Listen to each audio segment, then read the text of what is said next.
झारखंड सरकार भले ही उच्च शिक्षा को बढ़ावा देते हुए गरीब बच्चों को शिक्षित कर रोजगार से जोड़ने के लाख दावे कर ले, लेकिन हकीकत कुछ और ही बयां कर रही है। इसकी बानगी देखनी है तो आप चतरा जिला मुख्यालय से 22 किलोमीटर दूरी पर स्थित सिमरिया प्रखंड के इचाक कला गांव स्थित ITI कॉलेज को देख सकते हैं। दरअसल यहां छात्रों का नामांकन तो किया जाता है, लेकिन पढ़ाई नहीं होती।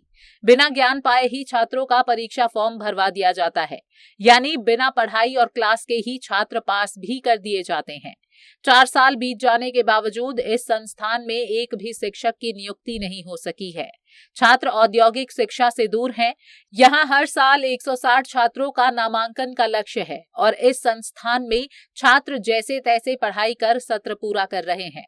वहीं संस्थान के छात्र इलेक्ट्रीशियन, फिटर, डीजल, मैकेनिक और वेल्डर की प्रायोगिक प्रशिक्षण से काफी दूर हैं। ITI कॉलेज तो बना दिया गया है, लेकिन यहाँ क्लास एक भी दिन नहीं चलता है। यहाँ पे बीते 2016 में यहाँ पे नामांकन हुआ था।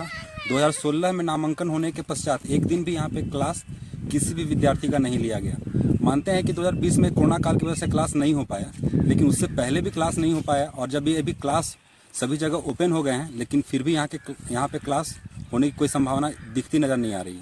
बहरहाल यहाँ रखे गए प्रौद्योगिक सामग्री जंग खाकर दम तोड़ने लगे हैं। औद्योगिक प्रशिक्षण संस्थान में 33 पद खाली पड़े हैं, जिनमें शिक्षक, गार्ड, क्लर्क और प्यून्स शामिल हैं। स्थानीय लोगों को भरोसा था कि ITI कॉलेज खुलने से यहाँ के छात्र छात्राओं को पढ़ने में सुविधा मिलेगी, लेकिन ऐसा नहीं हुआ। लोगों का मानना है कि सरकार की शिक्षा योजना विफल हो रही है। हम लोग का भी यहाँ पे सपना था कि यहाँ पे पढ़ लिख के थोड़ा कहीं बाहर में प्लेसमेंट हो, जॉब मिले। माता पिता का भी सपना था कि बेटा लोग कहीं बाहर में जॉब करे ITI पढ़ के, लेकिन यहाँ पे कोई पढ़ाई लिखाई होता नहीं है।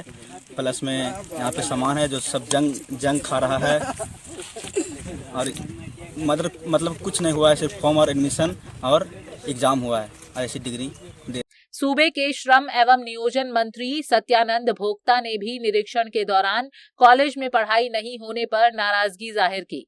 उन्होंने तंत्र की उपेक्षा का दंश झेल रहे छात्रों की कठिनाइयों को देख कहा कि जल्द ही अब ITI कॉलेज में शिक्षकों की बहाली कर छात्रों की पढ़ाई शुरू करा दी जाएगी। प्रयास कर रहे हैं कि चतरा के जितने हमारे पढ़ने वाले छात्र छात्राएं हैं, ITI करने के लिए पहले खड़गपुर लोग जाता था बंगाल, लेकिन अब सब उपलब्ध प्रत्येक प्रखंड जिला में राज्य में है। शिक्षक की नियुक्ति के लिए नियमावली में हम लोग सब विभाग के स्तर से करके माननीय मुख्यमंत्री यहाँ भेजे हैं और पहले तो GPC करेगा। तो जैसे ही राज्य सरकार के द्वारा बाली कदम उठाया जाएगा, उसके बाद सभी रीत पर से भरा जाएगा। गौरतलब है कि तकरीबन 8 करोड़ की लागत से बने इस ITI कॉलेज का विधिवत उद्घाटन 12 नवंबर 2016 को चतरा सांसद सुनील सिंह और पूर्व विधायक गणेश गंजू द्वारा किया गया था। संस्थान खुलने से लोगों की उम्मीद की किरण जगमगाई थी, लेकिन छात्रों की मुरादें पूरी न होने से न सिर्फ शिक्षा पर सवाल उठ रहे हैं, बल्कि छात्रों का भविष्य भी अधर में लटकने से लोगों में खासा आक्रोश है। पंजाब केसरी टीवी के लिए चतरा से अशोक तुलसियान की रिपोर्ट।